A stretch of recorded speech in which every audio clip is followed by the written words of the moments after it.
video for a lot of my folk out there that are new to firearms.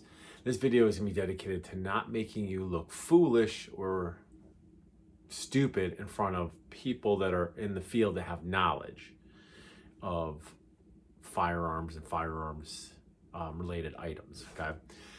First thing I'm going to cover, there's 3 topics I'm going to cover. First topic I'm going to cover, ready? Is this right here.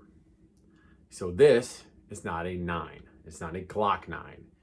It is a Glock Model 22. How do I know that? It tells me on the side right here what model it is. Okay.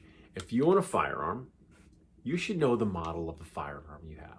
Just like most people know what kind of car they have. Well, this is probably more important than your car because it's, you know, got a good chance of saving your life in a deadly force encounter one day if that's the purpose you have it for. But more importantly, just by going in and saying, hey, I'm looking for a magazine or ammunition for my you know, whatever manufactured firearm, this is the model, you're going to just sound more professional. And then that just means people are going to treat you better. Okay.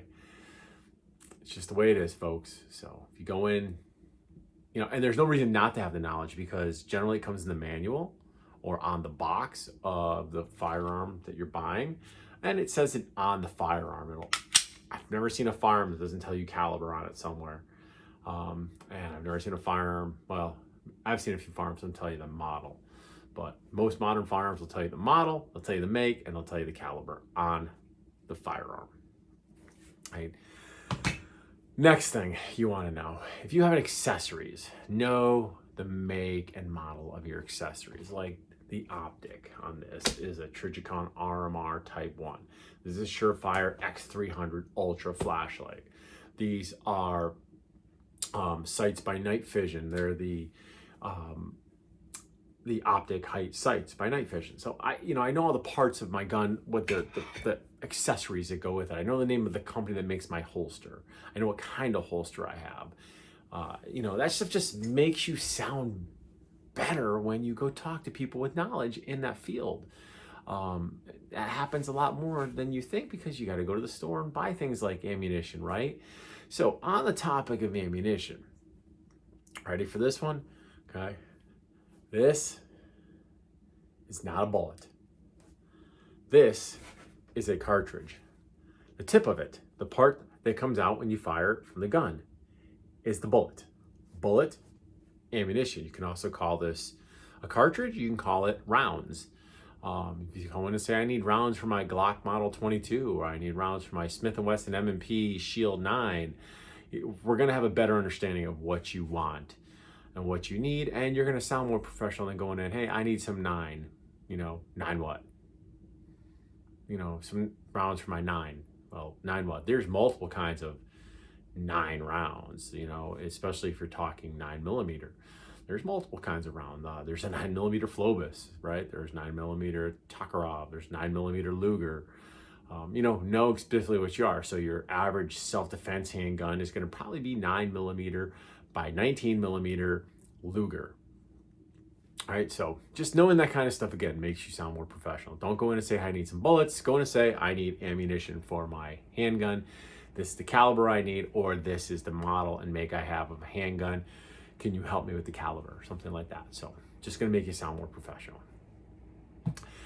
Now, the next subject, the last subject I'm going to talk about is magazines, right? So what is a magazine? Let's start with that.